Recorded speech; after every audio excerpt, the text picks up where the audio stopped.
Okay,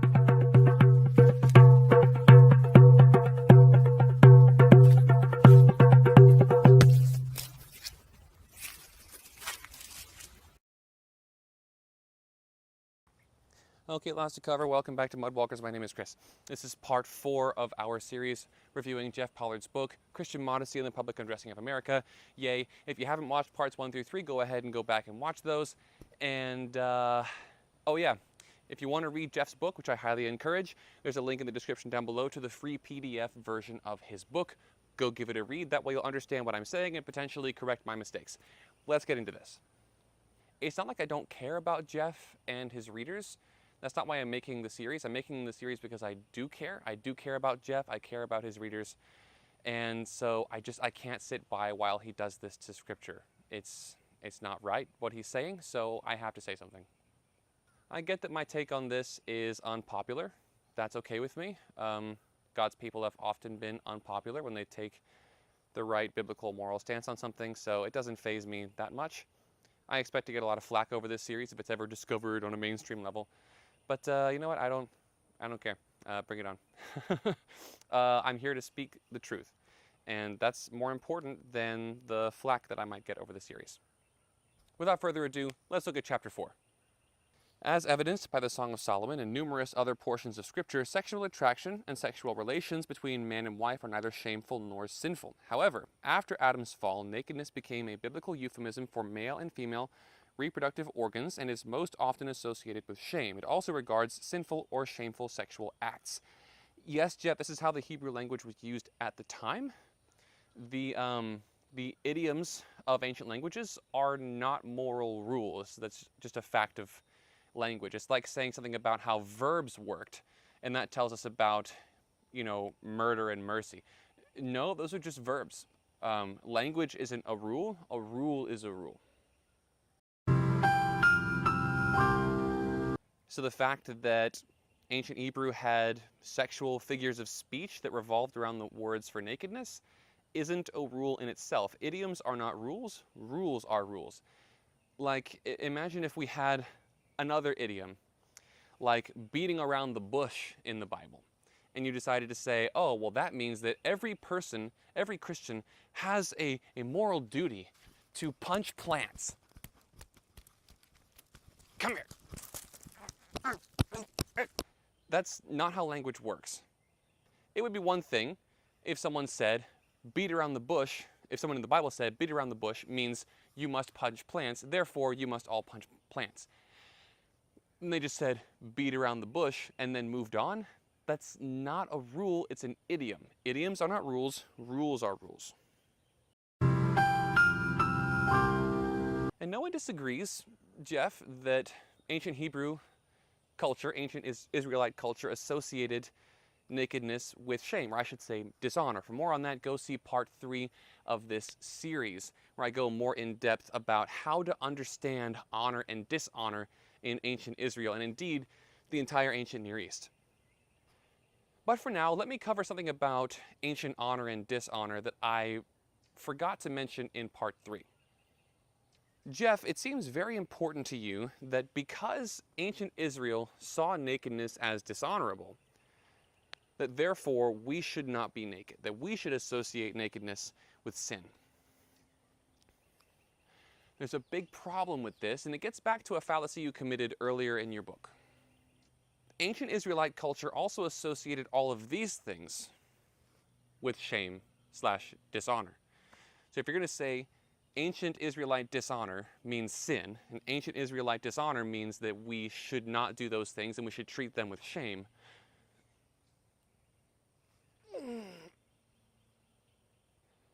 so the basic question, not just for Jeff, but for his readers, for people who take this view of honor and shame in the Old Testament, why don't you follow the rest of the honor system? Why is it just the one thing? Like, nakedness is the one thing you pick out of the entire honor system. You say, because their honor system demanded it, we have to demand it. But there's all this other stuff that's part of the honor system that you don't think we should do. That's called special pleading. Like beards, for example.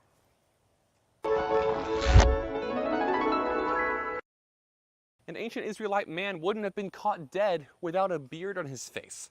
So are we just going to shame and berate beardless men here in America? Because that was part of ancient Israelite honor or dishonor culture? I mean, beards were absolutely essential for an ancient Israelite man. They were part of his honor.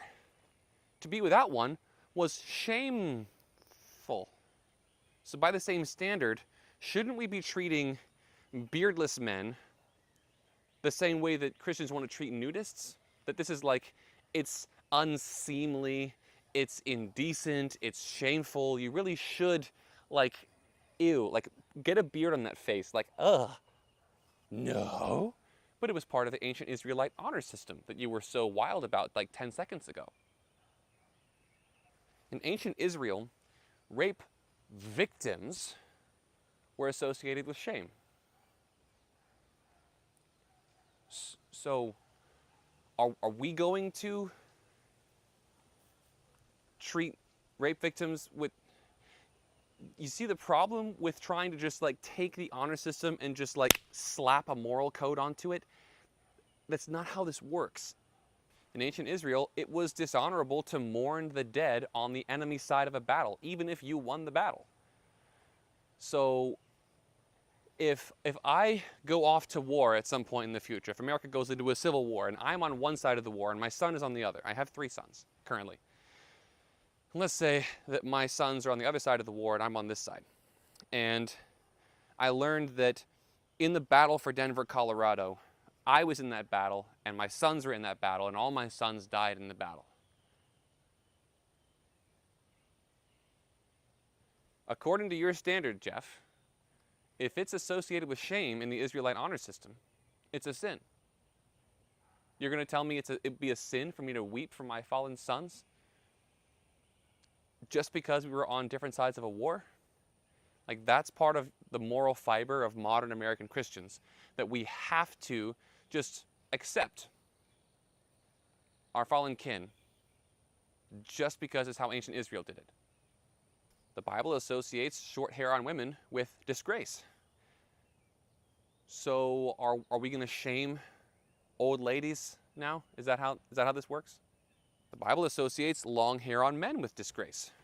So are we supposed to see the prophet Samuel and John the Baptist as abject sinners because the Bible associates long hair on men with disgrace and God ordered these men to grow their hair out their entire lives? These men never cut their hair.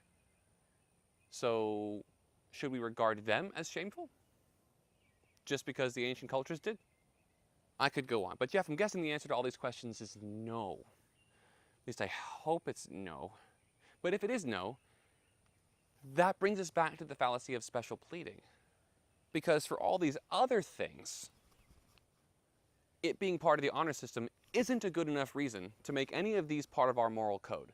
But for this one thing, nakedness, the honor system is very compelling reason to make that part of our moral code. It's a double standard. It's special pleading. You have this entire list of things that are dishonorable. And you look at it and say, honor is not a good enough reason for that to be a moral mandate. You see nakedness and you say, honor is a good enough reason for a moral mandate. You're using different standards for different things here. Because if honor is a good enough reason on its own to call nakedness a sin, then it's good enough reason to call the rest of these things sins. You can't throw the baby out with the bathwater here. You can't have your cake and eat it too. All of these things are associated with dishonor in the Bible. So if you're going to say dishonor means sin, you have a huge problem with this list because you can't pick and choose. Otherwise, you're committing the fallacy of special pleading. So either all of these things are sins because they're part of the honor system, or the honor system is never a good enough reason on its own to declare something as definitely a sin. I got into the fallacy of special pleading in an earlier episode, so I won't get into it in depth here. Moving on. Jeff here cites Leviticus 18 and 20, which forbid the uncovering of the nakedness of near kin. He says, to uncover nakedness means to commit sinful sexual acts. Here, there can be no argument. According to God's word, uncovering someone's nakedness for the purpose of unlawful sexual relations is sinful and shameful. Obviously, these are secret or private acts. What about public displays of nakedness? Jeff, I'm actually impressed and pleasantly surprised that you're not attempting to use Leviticus 18 as an argument against social nudity. This is well said. As Jeff rightly points out, the phrase uncover nakedness is an old Hebrew euphemism for sexual relations, sexual intercourse, sexual.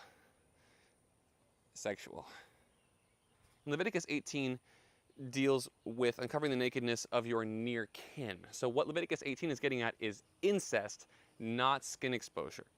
In fact, some modern translations don't even translate this as uncover nakedness at all, and they just say have sexual relations with, because we aren't beholden to the taboos of Hebrew language. We're speaking English, and English doesn't have those taboos. There was some kind of taboo in the ancient Hebrew language about mentioning penis and vagina. Why that is, I'm not 100% sure. I haven't studied that in particular. If someone does know, please let me know in the comments below. I'd geek out on that. But we're not beholden to their taboos, so we just translate it as sexual relations because it's what it means. So yeah, I'm pleasantly surprised here, Jeff. You made a really, really good point. So it's odd to me that Jeff brings up the passage at all because he says it doesn't have anything to do with it, and then he talks about public nakedness. He brings up Leviticus 18 and says, this has nothing to do with nakedness, so let's talk about public nakedness. I might be missing the relevance here. Maybe someone can point that out in the comments, but I don't get how Leviticus 18 fits then into his flow of thought. Because you don't really have to take any clothes off to violate Leviticus 18. You could just put your hand on the outside of your grandfather's pants and do things there that cause a certain violent physical reaction at the end of that sequence, and that would be a violation of Leviticus 18. There was no skin-to-skin contact at all. All the clothes stayed on. But that's called incest. You're not supposed to do that. And so, like, regardless of which near kin you're talking about in Leviticus 18, you can run that same scenario. It's always incest. Keep the clothes on, no skin to skin, still incest.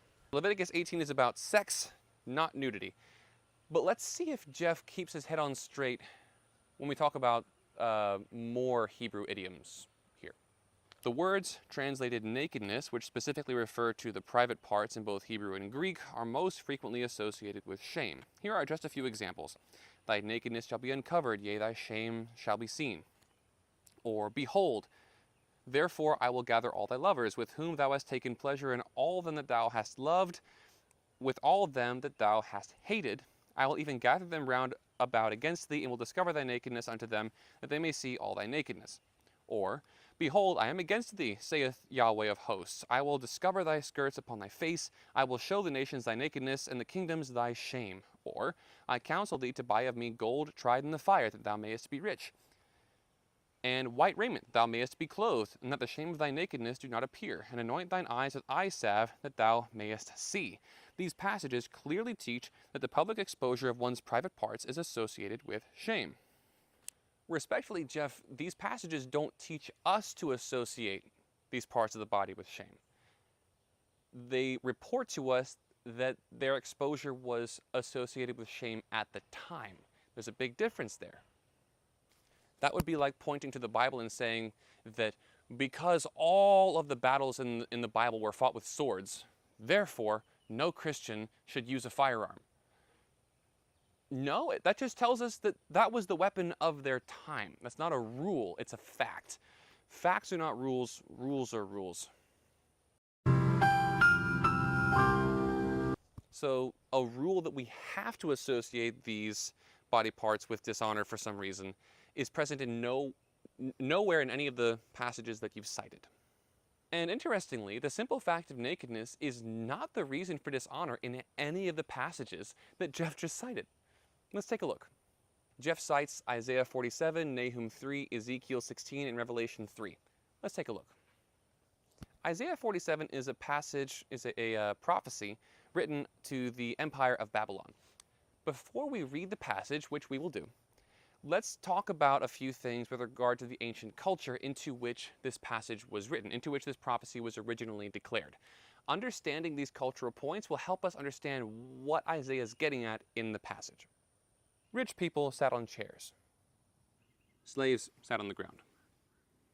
Rich people had tender, delicate skin because they weren't out in the sun all the time or doing harsh manual labor. Slaves had hard, calloused flesh because they were out in the sun doing manual labor all the time, with wooden hand tools that made their hands thick, hard, and rough. Milling flour in a mortar and pestle. It's a small cylinder-shaped rock in a bowl and then a stone bowl in the bottom. And so you use the upper rock to beat the grain in the lower stone. And so you're sitting there doing this all day.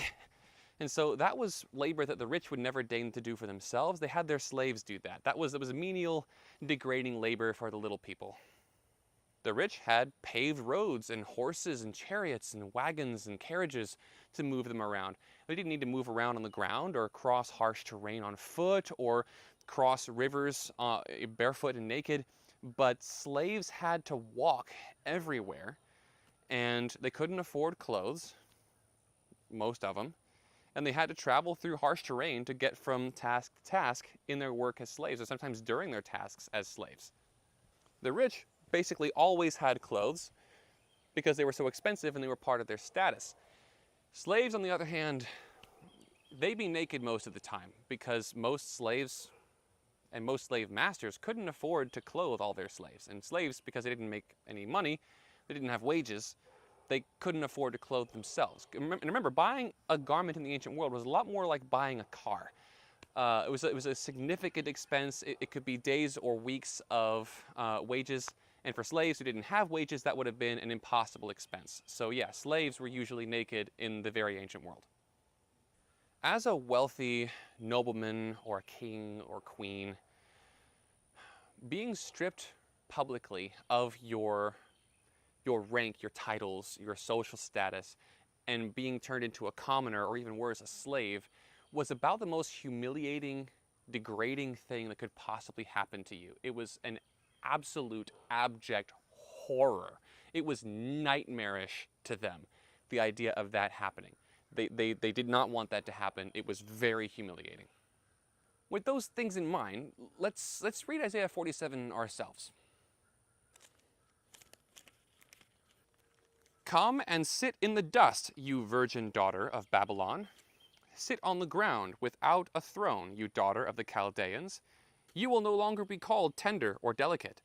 You will take millstones and grind flour. You will remove your veil. You will strip off your robe and uncover your legs. You will pass through rivers. Your nakedness will be uncovered. Your disgrace will be seen. I will take vengeance, and I will spare no one. Our Redeemer, Yahweh of hosts, is his name. He is the Holy One of Israel. Sit in silence. Go into the darkness, you daughter of the Chaldeans, for you shall no longer be called the mistress, i.e. the female master, the master of kingdoms. So as we can see very clearly here, Isaiah 47 isn't about nudity per se. It's not about nudism. It's not about immodesty. In fact, Babylon's nakedness is never even called a sin in this passage. It's just forced upon her, this fictitious, symbolic, metaphorical woman. It's not a real person, it's an entire empire. This woman, nudity is forced upon her, but it's not like someone just walks up and pantses her and goes, no, what we're talking about is like the Empire of Babylon is being personified as a queen on her throne. And it's like God comes in as this big hulking warrior, just stomps into the throne room, grabs her by the collar, drags her out of the throne room, brings her out into the courtyard, rips her fine clothing off of her, and shoves her down to grind grain. And he says, I'm in charge now. That's what's going on in the passage. We are not talking about immodesty or sin. We're talking about God warning this illustrious empire. I'm bigger than you. You mess with my people, and you're going to answer to me. You like it up here? Then straighten up. Or else you're going from the top of the world to down here, where all the little people go. To the original audience, this would have all been basically obvious. Imagine if we were talking about a business executive in the modern day, and he said things like, "You will no longer wear Armani. I will take all your Rolexes. I will take your Mercedes-Benz. I will take your Lamborghini and your Cybertruck." Clearly, what God is talking about is nudity. No, he's talking about status and riches. He's saying, I'm going to turn you from this magnificent CEO person, and I'm going to make you a homeless dude. That's what Isaiah chapter 47 is doing. It's not about nudity, it's about status. And this could not have been more obvious to the original audience. But we are living thousands of years later in an affluent culture where even the homeless have plenty of clothing. And we just have to be reminded what the world was really like 3,000 years ago or so. But again, this would have been pretty obvious to them at the time. And like I said, this virgin daughter of Babylon isn't even a real person. It's a symbolic summation of the entire empire. So the woman we're talking about isn't even really naked because she's not real. She's a play on words in the prophecy. And of course, most importantly, there is no rule anywhere in this passage that says that humans in general have to wear clothes instead of being naked for moral reasons. That shows up nowhere in this passage. Prophecies are not rules, rules are rules. Nahum chapter 3 is a prophecy against Nineveh, where Yahweh likens Nineveh to a prostitute. So again, we're talking about not a literal person, but a play on words, a word picture, a symbol, a summation of the empire itself, not a literal person. So Yahweh likens Nineveh to a prostitute. So what does that do to our reference to nakedness here? All right, so we're talking about Nineveh. Behold, I am against you, declares Yahweh of hosts. I will lift your skirts over your face. I will make nations look at your nakedness and kingdoms at your shame. I will throw filth at you and treat you with contempt and make you a spectacle. The whole passage is about declaring to the world the sins of Nineveh, its cruelties, its paganism, its idolatry, its immorality. He's declaring that out to the whole world for them to see, that Nineveh is evil. So what are we looking at in this passage? Why might an angry husband take his prostitute wife, drag her into the city square, make sure all of the elders of the city are looking, grab that skirt and go, look at this. Let's really think about this for a second. Yahweh is showcasing the evidence of Nineveh's whoredom, her prostituteness. So he, as the husband, is taking her skirt, flipping it up over her face and saying, look at this, guys. All you bearded men, look at this. What's he doing? It's evidence.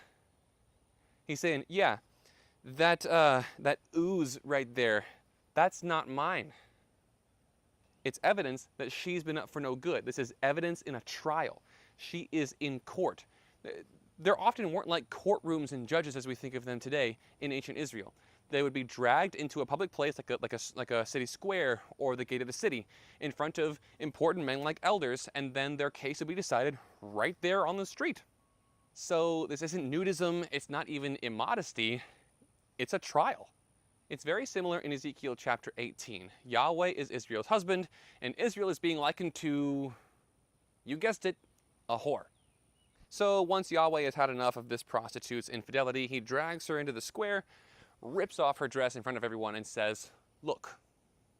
Why? Because this is just standard operating procedure for every man on the planet whose wife cheats on him?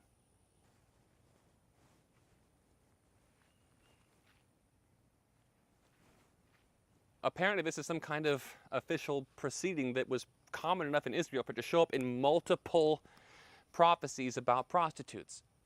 And interestingly, Jeff doesn't refer to all of the nudity that's in Ezekiel chapter 18. Part of the chapter doesn't even make a moral or trial problem out of the nudity. In verses 4 through 8, Yahweh sees this young peasant girl walking around naked in the country. And he says, oh, I'm going to go fix this problem. And it's interesting that Yahweh, when he reaches the girl and takes her under his wing and raises the child and covers her with clothing. He doesn't chastise her for the sin of being naked. He doesn't teach her virtue because she was naked. Instead, that part of the passage is about him providing for all her physical needs because she was impoverished. Because in the ancient world, nakedness was associated with poverty. I declare bankruptcy! Yes, this shows up all over the Bible because this is actually how nakedness was perceived in the ancient world. When Job says, "Naked I came from my mother's womb, and naked I will return," he's not making a sexual statement, okay? He's not saying, "I was a perverted nudist when I came into this world, and I'm going to be perverted again when I leave." No, he's saying, "I owned nothing when I came into this world, and none of my possessions will go with me when I leave it." In the ancient world, in ancient Israel, in the ancient Near East, nakedness was a matter of poverty and neglect. That's why it was dishonorable. You probably recall that from our earlier episodes in this series. And again, that also helps explain why Genesis 2:25 is so important. Because when Moses is writing, probably Moses, is writing the Torah to ancient Israel, and he says Adam and Eve were both naked in the garden, they're going to automatically associate nakedness with poverty, neglect, and dishonor. But he has to go out of his way to say they were both naked, but it was not dishonorable. So that again kind of points to the whole point that I'm making here, that in the ancient world it was a matter of poverty. Then we have Revelation chapter 3, which is super easy. Again, Jeff, no one disagrees that nakedness was associated with dishonor in the Bible and the ancient Near East. Where you and I differ is why it was associated with dishonor. Your contention is it's associated with dishonor because dishonor means sin. My contention is it was associated with dishonor because it was a matter of poverty and neglect in the ancient world. It had a lot more to do with economics and socioeconomics than it does with sex. And with all this in mind, let's read this portion of Revelation chapter 3 together and see how it sounds. Is it talking about sex, or is it talking about economics? Poverty. "I know your works. You are neither cold nor hot. I wish you were either cold or hot.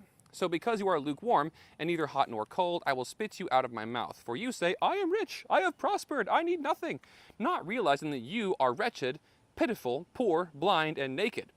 So my advice to you is to buy gold from me, refined by fire, so that you may be rich, and white garments, so you may clothe yourself, and the shame of your nakedness may not be seen, and salve to anoint your eyes, so that you may see." Jeff, does that sound like a list of sins to you? Or does it sound like poverty? He's talking about poverty. Look at all this stuff. Does nakedness show up in a list of vices? Or does it show up in a list of sufferings of the poor? Does it show up in a list of sins? Or does it show up in a list of needs? Listen to this. You say, "I am rich. I have prospered. I need nothing." He's not saying, "I am righteous. I am good." And then he says, "No, you're naked." He says, "I am rich. No, you're naked." His contention against wealth is to point out nakedness. He says, "I am rich. I am prosperous. I need nothing." But you're actually wretched, pitiful, poor, blind, and naked. So my advice to you is to buy from me gold, garments, and medicine. 3 things that poor people desperately needed. So Jeff, your passages continue to support my contention. Again, notice Christ's solution here is not to learn virtue or righteousness. It's to allow him to provide for their needs. Well, he doesn't tell them to straighten up sexually because being naked will cause lust, as if nakedness was unchaste. He says, no, because you're naked, I will provide for your needs. So overall, Jeff, the 4 passages that you cited here are not super relevant to your point, and if anything, they illustrate mine fairly well. Yes, these passages associate nakedness with dishonor, but you don't seem to understand what dishonor was in the ancient Near East. To say nothing of the fact that shame or dishonor isn't a rule. It's just a cultural fact that that's how they viewed it in their perceptions of social status. That's not a moral rule for anybody, them or us. The shame we're talking about in these passages is not some kind of fear or social anxiety, because the way that we think of it as modern Americans, right, if we're ashamed of something, we're sort of anxious about it being perceived by other people. I don't want people thinking of me this way. I'm ashamed of it. I don't want people to know about it. It's a sort of social anxiety. But we're not talking about a sort of social anxiety with shame and dishonor in the ancient world. It's a complete undoing of the fabric of your life. Do you really think an adulterous, whoring wife can come back from having her oozing vagina waved around in front of the city elders? You think she's coming back from that one? I don't think so. No. That's dishonor. When a naked, penniless, homeless man comes staggering into a new city, do you really think his biggest problem is the fact that he thinks other people can see his penis? Or do you think maybe it's that he has no family, no connections, no possessions, no prospects, no path? The fact that chances are no one will care for him. He'll be lucky if he can find a master that can afford to feed and house him on short notice. Otherwise, he's going to starve or die shivering under a rock this winter. That's dishonor. Shame is not embarrassment. It's not social anxiety of some kind. It's not even fear per se, Jeff. It's dishonor. It's a complete undoing of the fabric of your life. It's a question of life and death. Here in America, you can be embarrassed or anxious or ashamed of a lot of things, but those things won't kill you. Dishonor killed in the ancient world. The reason why honor and dishonor were so vital to these people is that it would define their entire lives. If a woman in an American church commits adultery and marries her lover, she can still get a job. Her kids can still go to school. She can still eat. She can still show her face in the marketplace. She might even be able to find a church. That's not how dishonor worked in the ancient world. Not a bit. That's not dishonor. Now, maybe she's ashamed of it. Maybe she's embarrassed about it. But it's not dishonor. That's not what that is. Think of it more like this. She commits adultery. And she's paraded through the city square, and everyone sees her face and knows what she did. Her tribe won't speak to her. Her tribe will not help her. They will not support her. Because her own tribe won't help or support her, no one else in the city will.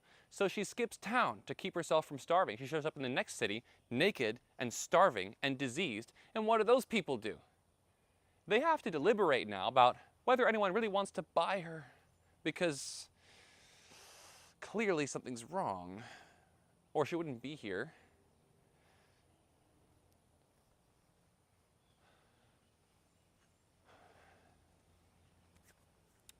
We here in America do not have honor. Now we have something that we call honor, and it's a sort of integrity, it's a sort of virtue that we call honor. But it's not the same thing as Eastern honor, not even a little bit.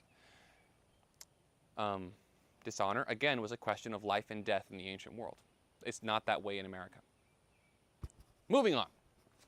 However, nakedness is not limited to exposing the privates. When a man took off his kutnet, or his tunic, he was in a state the Bible calls naked, or gumnos. While still dressed in his undergarment, Peter was naked in John 21:7, because he had taken off his outer garment.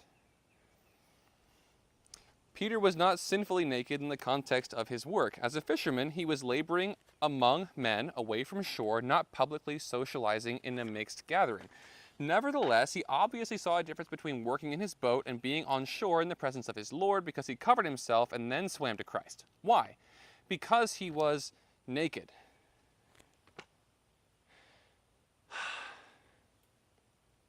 So let me get this straight, Jeff. Ancient fishermen. $700 tunic. You think these guys who only owned one or maybe two of these things, they were really going to get on a fishing boat with fishing hooks, slimy fish nets, slimy stinky fish, fish spines, fish teeth, fish scales, body odor, and splintery planks on the boat, like on and on and on it goes. And then, assuming the garment survives the day without being ripped to shreds, he gets home at night and the thing is mucky and stinky. I stank. What's that smell? And the way they washed clothes back then was on river stones. So you take off your sticky, slimy tunic, your $700 tunic, or however much it was days or weeks of wages. You take that garment, and then you scrub the life out of it on the rocks. Let's say you don't want to scrub it on sandstone twice a week. Let's say you don't want to do that every day, so you only do it a couple times a week. That garment is not lasting the season, Jeff. It's not. You really think that these middle-class men who only owned one or maybe two tunics were going to wear those things on the fishing boat every day? Nah. Just common sense says nah. No. Does that sound like something that you would do with a garment that expensive, Jeff, if you only owned one or maybe two of them? I don't think that you would say yes.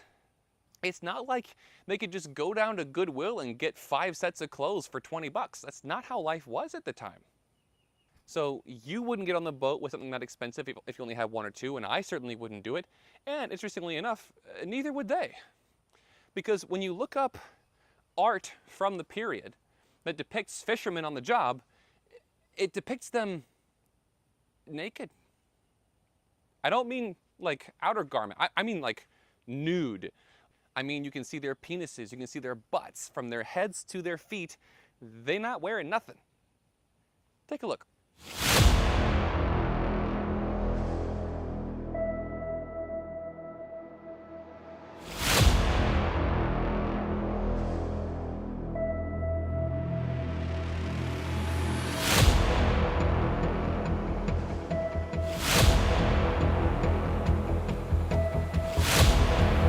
So this was common knowledge, obviously, at the time. Everyone knew that fishermen fished that way. I mean, chances are most people had seen fishermen offshore fishing. It's not like they were out like 100 miles out from the shore. We're talking about the Sea of Galilee here. It was a big lake. Most people had seen these guys fishing, I'm sure. So when the original readers of the Gospels are reading John, and John says, and Peter grabbed his tunic because he was naked and jumped in the water. Everyone's going to think, oh, no, yeah, he was totally wearing a second tunic. No, it means it means he was naked. That just would have been obvious to them. Oh, he was doing like the normal fisherman thing. Interestingly, though, it also means that every other time in the Gospels when it says that these guys were fishing, they was naked. Not, in their underwear or in an undershirt situation. I mean, naked. And sure, like Jeff says, this was not a mixed gathering. It's not like they were saying hi to the ladies on shore or something. It wasn't a social thing. It definitely wasn't gender integrated. It was definitely gender segregated. No self-respecting Jew was going to get off the boat and just go traipsing into town in his birthday suit. That was not seen as respectable or honorable. Why would you dress up like a dishonorable reject? Like, why would you do that? Okay, to put it in an American context, why would you rub dirt all over your face, put on a ratty jacket, fake a limp, and then like walk into Walmart doing this with a big fake beard on your face? Like why would you deliberately make yourself look like you're homeless or something? Like that's why would he do that? So Peter doesn't want to just look like some homeless dude when he's on shore, and he wants to abide by the culture that he's living in, so he grabs his clothes on his way to shore. Great. That's called a story, Jeff. It's not called a rule. That stories are stories. Stories are not rules. Rules are rules. You might as well use this passage to say that all Christians must go fishing, or all Christians must learn to swim, because a bunch of things happen in this story that you don't think that everyone has to do. But then immediately, because Peter does this one specifically in the passage, you think, oh, we have to do that one. Special pleading. How come it doesn't apply to anything else in the passage? But like I'm saying, fishermen were not very rich. Now granted, they weren't very poor, but they weren't very rich. So these guys probably owned 1 or 2 tunics max. There's no way they were wearing those garments on the boat. There's just no way that was going to happen. And let me put this to you as well. If you were rich enough to be able to just throw your clothes away all season and just, throw tunics like at this like money's no object, you'd have to be exorbitantly wealthy to actually just throw clothes at this problem. It'd be like throwing $100 bills out. It's just like ridiculous amount of money. The only people that would be able to do that would be exorbitantly wealthy, and these people would never be caught dead on a fishing boat. They didn't do that. It was seen as lowly. It was beneath them. Oh, that's for the little people. My hands are soft. I'm rich. I don't have to fish. You can fish for me, bearded man. You can go on your little boat and out on your little water and your little stinky fish guts, and I'll be in here perfumed eating grapes. Rich people saw themselves as above manual labor. Even if someone was that rich and wanted to go fishing, he never would do that. He'd be the laughingstock of his community. Think about Herod the Great. Just going out on a fishing boat in a tunic, saying, "Look how rich I am, boys. I can pull these fish out, and I can get slime all over my clothes, and I don't care if they're getting ruined. I can just buy more." Meanwhile, every other nobleman in the region is going to laugh at him and write him nasty letters. He's going to lose the respect of the Romans. Like, all this stuff is going to happen. Herod would never do that. Rich people would not be caught dead on fishing boats. So the middle-class people would not wear tunics on the fishing boat because they're too expensive. And if you could afford to just throw tunics at this problem, you would never do it anyway. So people were naked on fishing boats. Again, clothing, super expensive. You couldn't just go buy something from Walmart. It had to be handmade, very expensive, days if not weeks of your wages getting thrown at this problem. You didn't want to ruin that stuff. So yeah, Jeff, Peter was actually completely naked on the boat. Historically, that's not really in dispute when you look at the original cultures. Now, you might have some theologians here and there who feel a bit squeamish about it, but that doesn't change the historical cultural facts of the matter. You might as well argue that pharaohs didn't have their white hat things, or that Egyptians weren't shirtless. There's lots of pictures of naked and shirtless Egyptians. We know what they dressed, how they dressed, because they drew themselves all the time. We know what fishermen wore at the time and in the region because they drew it for us, and they wrote in the books that they was naked. Now, Jeff, I know that offends your sensibilities. It probably grosses you out a little bit. Facts don't care about your feelings. These men were naked, okay? I don't like the idea of being naked on a fishing boat. You think I would want all my skin exposed to the splintery wood and the fish hooks and the fish guts and the fish mouths and the fish spines?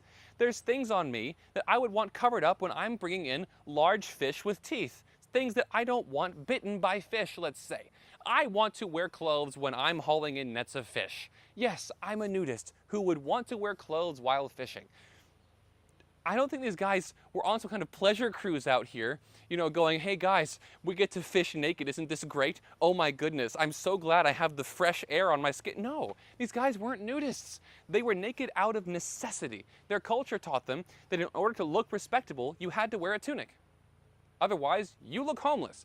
So they were self-respecting Jewish men. They wanted to be presentable. So the fact that they were naked out on these boats isn't some kind of praiseworthy thing. It just shows that it's how the world operated at the time. Now, does the fishing boat prove that nudism is okay? No. You could read the story and it could be a sin, it could be righteous. It's just a story. It doesn't give us an opinion one way or the other. Was it a good thing they were naked on the boat? Was it a bad thing they were naked on the boat? I don't know. It doesn't say that. It's not what the story is about. The story is about the reunion between Peter and Christ. It's not about the question of whether or not it's okay that the fishermen were naked on the boat. It's not even close what the passage is about. It's just a passing detail John throws out there and then moves on. It's not even important to John. Why should it be important to us? I don't think this passage proves that nudism is okay. I don't think that it proves that nudism is bad. I think it's just a story. So then, according to Scripture, one doesn't have to be stark naked to be shamefully naked. Gumnos means naked, stripped bare, or without an outer garment, without which a decent person did not appear in public. This second kind of nakedness not only applies to Peter in John 21, which we just saw isn't true, but to the prophet Isaiah and to King Saul. Peter's undergarment actually covered more of his body than would most modern shorts or swimwear for men. Though this was not necessarily sinful, it was associated with public shame, as Arndt Gingrich's definition implies. A decent person did not appear in public this way. This is why Peter put on his outer garment before swimming to shore, and why Isaiah was a sign of shame, disgrace, and judgment to Egypt and Cush. The same could be said for the humiliation of the virgin daughter of Babylon in Isaiah 47, in her making bare the leg and uncovering the thigh. Isaiah's nakedness would not even be noticed at your average Christian retreat today. Making bare the leg and uncovering the thigh are not only viewed as normal practice today, they are considered one's liberty. Okay, we already commented on Isaiah 47 and John 21, but let's talk a bit about Isaiah chapter 20, shall we? But a quick note on Isaiah 47, it's very telling that Jeff assumes that pagan slaves would have been wearing clothes. Well, let's talk about Isaiah chapter 20. All right, I think that the cultural details that get brought into this really clarify what the passage is getting at. But for the sake of argument, let's just look at the passage for what it actually says in its grammar. And we'll see what we get from that. Before we even get to the cultural stuff, let's see what it says. In the year that the commander-in-chief who was sent by Sargon, king of Ashur, came to Ashdod and fought against it and captured it. At that time, Yahweh spoke by Yeshaiah the son of Amoz, saying, "Go and loose the sackcloth from your waist, and take off your sandals from your feet." And he did so, walking naked and barefoot. And then Yahweh said, "As my servant Yeshaiah has walked naked and barefoot for 3 years, as a sign and a portent against Egypt and Cush, so shall the king of Ashur lead away the Egyptian captives and the Cushite exiles, both the young and the old, naked and barefoot, with buttocks uncovered, the nakedness of Egypt."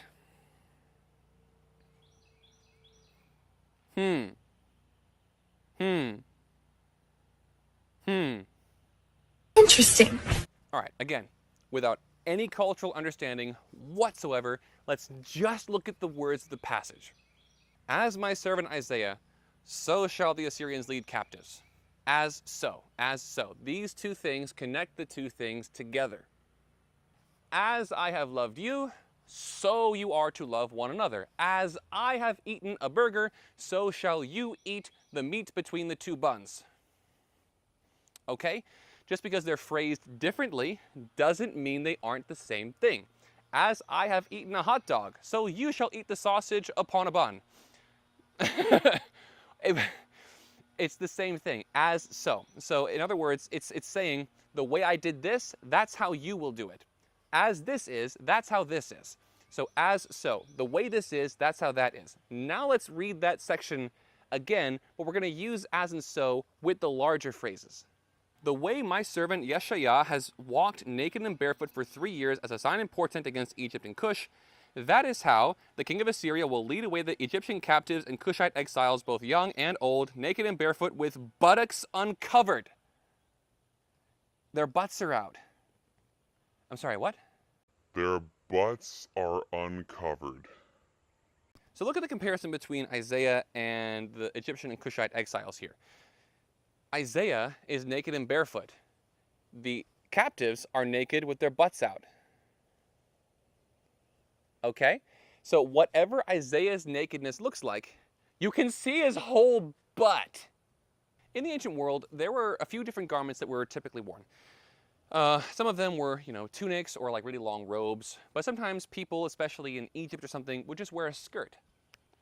Notice what part of the body is covered in both of those garments. Yeah, this is covered in both sets of garments, the tunic, the robe, and just the skirt. This section is always covered. So if the captives are being led away with their butts out, that's naked. All right, culture time. Why would a war captive's butt be hanging out? Okay, imagine you're an Assyrian warrior. You're a soldier. You're 17 years old. You just got married, you've got a baby on the way, and you're out here trying to win your fame and fortune, win a name for yourself among the empire. So you're out here, and all you have to your name is your armor, a sword about yay big, and a spear. So you're out here, you're fighting the battles, and then you do a great job one day conquering this little Israeli town. And your captain comes to you and says, "Shish kebab, you did great today. So I'm going to give you your own war captive. Here he is, do whatever you want." The guy's got a tunic and an earring on. You're out here to get money. You don't believe in human rights. More like less than human rights. Am I right? Now comes the part where we throw our heads back and laugh. Ready? Ready! So if you're trying to get rich as your average Assyrian soldier, your war captive comes to you wearing clothes and shoes, and you're looking at this person, you have no regard for human rights or for the person's life or comfort in the slightest, what do? Yeah, give me the earring, thank you. Take off them shoes, them's mine. Take off the tunic. Yes, you heard me right. Get up. Okay, there we go. That's my tunic now. That's going in my box on my own camel. So then these captives get marched across the desert with their feet blistering and peeling off of their bones, and their skin red, and boils start to sprout all over their backs because they're naked. Do the Assyrians care? No. No, the Assyrians were quite famous in the ancient world, infamous, you might say, for skinning people alive for fun. They thought it was hilarious. So, why would they care if their captives were naked? When they can just keep the cloth, or better yet, sell it for money. They took the clothes, guys. It's not rocket science. Another cultural note is that sackcloth in ancient Israel was worn for particular reasons and in a particular way. Sackcloth was meant to make you physically uncomfortable in order to represent how mournful you were, that you were grieving something. And so, because the whole point of wearing sackcloth was to make yourself physically uncomfortable, you weren't supposed to wear any underwear. You were just supposed to wear like the sack over your body. So under there, under your burlap sackcloth clothing, you be naked under there. So God comes to Isaiah, who's wearing sackcloth, and he says, take off the sackcloth and the shoes, you're going to be naked and barefoot. What do you think that means? So with all the cultural stuff in there and then the language of the chapter itself, this just really couldn't be any clearer. There isn't any room for imagination here. Isaiah's just naked.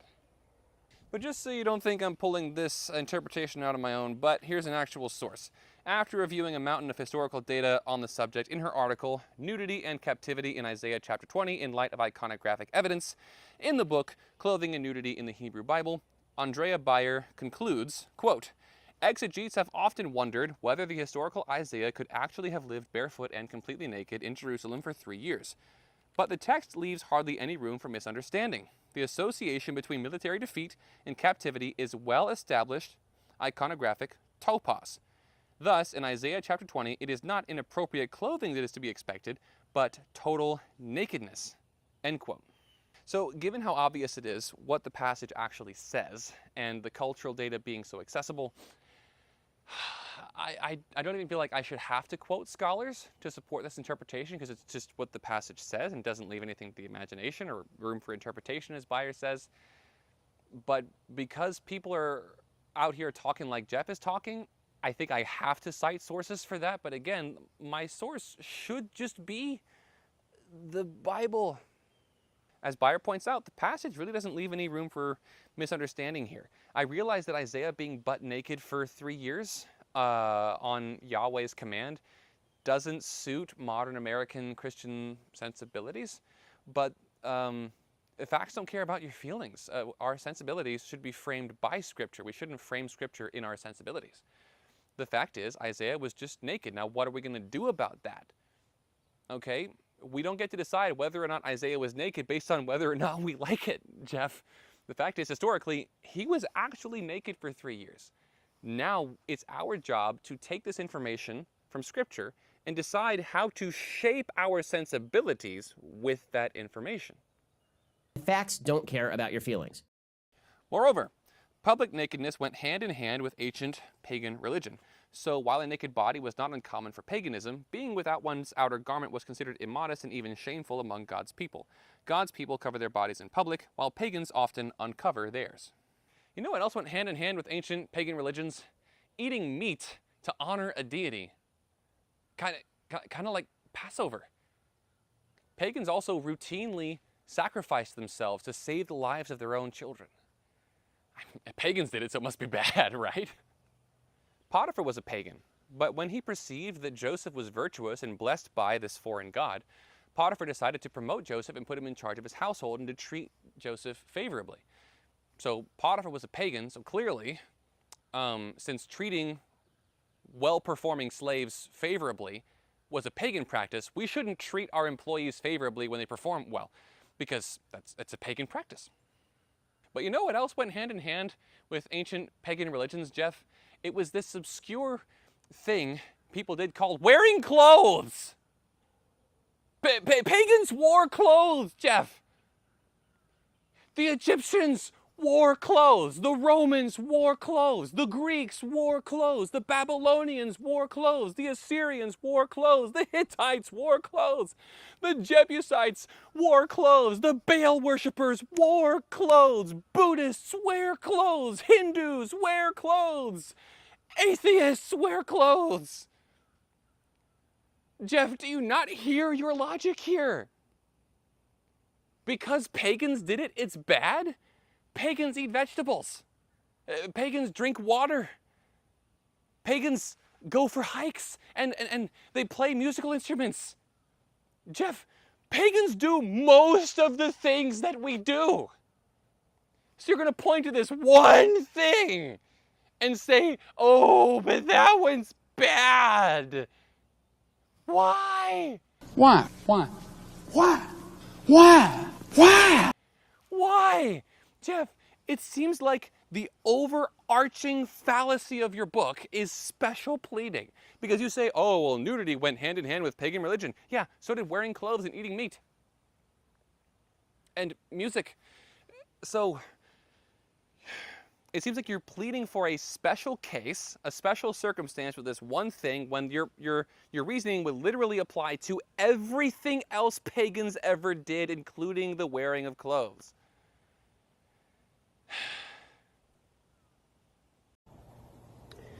My disappointment is immeasurable, and my day is ruined. In fact, pagans also granted legal rights to the lower classes in the Code of Hammurabi, which predates the Torah. It's actually pretty cool. I don't agree with everything in the Code of Hammurabi, to be clear, but it's cool that it exists. You should go read it. It's a free PDF, and being, what is it, like 4,000 years old, it's in the public domain, so you should go give it a read. So, in short, Jeff, pagans did it is not a good enough reason to say that something is a sin.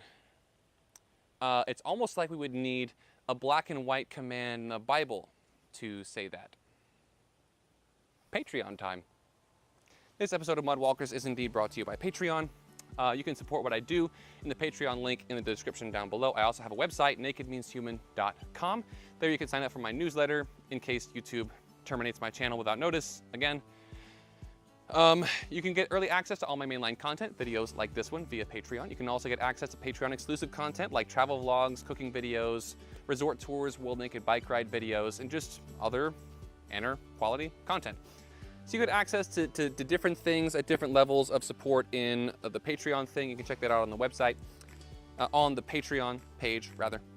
Another thing you get access to on the Patreon page is our monthly Zoom call. Certain levels of support get access to the monthly Zoom call. It's awesome. You should come try it out. Let's get back into the main video. Nakedness also goes hand in hand with demonic possession. And when he went forth to land, there met him out of the city a certain man which had devils a long time and had worn no clothes. And they went out to see what was done and came to Jesus and found the man out of whom the devils were departed, sitting at the feet of Jesus, clothed and in his right mind. Luke chapter 8, etc. When driven by the devils, the demoniac was naked. When in his right mind, by the power and grace of Jesus Christ, he was covered. Jeff, read the passage. Please just read the passage. When Jesus had stepped out on land, there met him a man from the city who had demons. For a long time he had worn no clothes, and he had not lived in a house, but among the tombs. He was kept under guard and bound with chains and shackles, but he would break the bonds and be delivered by the demon into the desert. Then, after Jesus drove the demons out of the man, people went out to see what had happened, and they came to Jesus and found the man from whom the demons had gone, sitting at the feet of Jesus, clothed and in his right mind, and they were afraid. So Jeff, does the passage refer to nakedness as a sin? Or does nakedness show up in a list of physical torments imposed on this man by the demons that possessed him?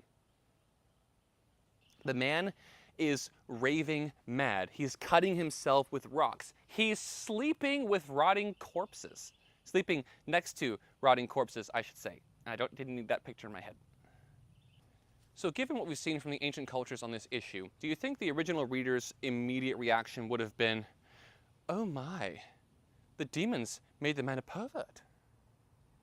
Or do you think maybe, perhaps, hypothetically, theoretically, it might have been, oh my word, not only was this man cutting himself with stones and so violent that he couldn't even contain himself in chains, but he was freezing to death too. So when he shows up at the end of the passage, has he been cured of some sexual perversion? Or did Jesus provide for his needs? Like we see in Revelation chapter 3, for example. Jeff, do you have any idea what a personal sacrifice it must have been for someone in Jesus' traveling band to give this guy a tunic? Apparently, no one went into town to buy anything, which would have been expensive enough. But somebody has to have either stripped himself of clothing to give this man a tunic, or brought a spare tunic out to offer to him. It was kind of like they gave him a car. Imagine that Jesus was in modern America, and then when he called the disciples, he took them on a road trip, a round trip all around the country. And they're in this little caravan of trucks and cars and everything, and the Apostle Peter has his Ford F-150 and he's driving along, and behind him he's towing this Subaru on a trailer. And they stop and they talk to this demoniac, and Jesus heals him of the demons, and Jesus turns around and says, hey Peter, that Subaru you brought, the one on the trailer? Yeah, go ahead and get that down, let's make sure it runs, and we're going to give that to this guy. My car? Yeah, the Subaru. You have a truck, right? Yeah, I have a truck. Oh, great. Just give him the Subaru then. Okay. Okay. We're not talking about a $6 t-shirt from Walmart. We're talking about a handmade tunic. Again, days or maybe weeks of wages spent on one piece of clothing. And they just gave him one. That's generosity. So in context, this really doesn't seem to have been sexual or immodest in the slightest. And without something from the text that indicates something immodest about it or sinful about the nakedness itself, Jeff, it seems your interpretation of the nakedness here is very ill-founded. We've seen layer upon layer of reasons to think that this has everything to do with the man's physical suffering and provision, not some kind of sexual statement. As we have seen, God covered man in the garden. It appears that Satan and the devils have been trying to strip him ever since, and quite successfully. It's funny, Jeff, I actually agree with your conclusion here, but not for the same reason. God did tend to mankind's physical needs by giving us clothing when he banished us from the garden. And ever since then, Satan and the demons have been trying to maximize human suffering in every way they possibly can because they hate us. God loves us, so he provides for us. The demons hate us, so they torture us. So yeah, I can kind of agree with your conclusion here, but again, for different reasons. Also, Jeff, you say nakedness goes hand in hand with demon possession, but how many examples out of all the demon possession across Scripture, how many times do we see naked people possessed by demons? Or is this maybe the only instance you could find? Also, doesn't nakedness go hand in hand with the Spirit of God? We see King Saul, who you acknowledged was at least naked in some sense, in 1 Samuel, when he prophesied all night naked in the presence of Samuel. And then God sent Isaiah 3 years naked, regardless of what you think naked means. So naked under the Spirit of God with Saul, naked by the order of God with Isaiah, and naked under the power of demons in the book of Luke. So if nakedness goes hand in hand with demon possession, then it also goes hand in hand with the Spirit of God. And it just, you see, we can't really draw a conclusion from either one of these, is what I'm saying, Jeff. In terms of like defining what is right and what is wrong, all we see is that this was done in this case, this was done in that case. We have to go with other stuff besides that to really get to the morality of the issue. Clearly then, some forms of public nakedness are shameful and or explicitly sinful since the fall of Adam. Jeff, you haven't demonstrated that sin was called that nakedness was called sinful, so that sentence is kind of odd. Exposing the male or female body, which should be covered, is out of harmony with the biblical model. Moreover, since exposing the privates is shameful, it seems obvious that clothing which emphasizes or purposely draws attention to these areas of the body is likewise shameful and immodest. And modern swimwear is the epitome of these things, by design. As has been typical of your conclusions up to this point in your book, Jeff, your conclusion here does not follow from the evidence you've presented. If anything, Isaiah chapter 20 actually shows that God is okay with public nudity, at least under certain circumstances. So that one actually works against your case and for mine. There isn't a single passage you've cited that says anything close to the male or female body should be covered. Not a one. Yes, we've seen a lot of passages in the Old and New Testaments that illustrate the ancient association between nakedness and dishonor. But that association isn't even close to being a moral mandate about what we should cover on our bodies and why. It's almost like there isn't a black and white command in the Bible on the subject. So your conclusion doesn't follow. I love you, Jeff. I care about you. And my dear viewer, if you're a textile and you've made it this far into the series, I applaud you. It takes a special kind of person to watch this much content that you disagree with so severely. So I appreciate you being here. I'm glad that you're looking into this. Even if you're going to go into the comment section and tell me how wrong I am, I appreciate you watching this. I hope the series has been helpful to you, and I hope that you'll look more into these issues yourself, my dear viewer. We know how the culture operated with John chapter 4, Jesus and the Samaritan woman. We know it was a breach of propriety for Jesus to even talk to this woman, let alone interact with her at such length and on such relatively equal terms. This was a major breach of propriety. Now imagine if I read John chapter 4 to you and said that Jesus was talking to this woman, which shows that this was very common for the period, and this was part of propriety, was that you were supposed to go out of your way to talk to Samaritan women. This is just something that all Jewish men aspired to do. And it was even considered praiseworthy. You would rightly laugh in my face because everything we see from the culture and even the passage itself argues against that, and that it was a breach of propriety for Jesus to be speaking with her. Jeff, that's how I feel about you throwing these passages around like this.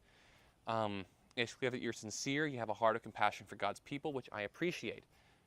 But that doesn't mean that any of your evidence that you've cited is even close to proving what it is you're out to prove with your model of modesty here. You can't read the word shame in the English translation and then just assume that that's some kind of like social anxiety like it is here in America. That's not even close to what was going on in the ancient world. And remember, we don't need Genesis chapter 3 or 1 Timothy chapter 2 to get a modesty code from the Bible, even one that requires the concealment of the body. I can concede the concealment of the body. That's part of my own modesty code. But you don't get that from Genesis 3, Isaiah chapter 20, Leviticus chapter 18, or any passage that Jeff has cited up to this point. It comes from a completely different passage, a completely different angle, but you still get down to concealing the body. We'll look at that in our final episode in this series. I'll see you in the next one.